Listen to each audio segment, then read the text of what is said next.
Assalomu alaykum. Hozir bitta detal ko'rsataman. Bu detal nimada ishlatilishi, qatga qo'yilishini taxmin qilib ko'ringlar. Bilganlar kommentariy yozinglar. Mana sizlarga aytgan detalim. Bu detal bitta sport turiga bog'liq. Shuni topib ko'ringlar. Bilganlar kommentariy yozinglar. Xo'p, tanishtirgan bo'lsak, mana bu narsa teridan yasalgan bo'ladi. To'rli teri. To'r yoki 5, to'rli bo'lishi kerak. Zaklovkalar 07 hamda prut. Bu yoqda lazerda kesilgan metali bor, stop berishga.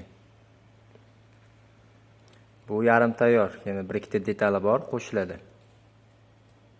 Nima deb o'ylaysizlar, mana shu nima narsa? Agar 1-2 kun kutsanglar, bu narsani tayyor bo'lganda ham ko'rsataman. Kanalda bo'ladi, kanalga qo'yib qo'yaman. Kirib ko'raverasizlar.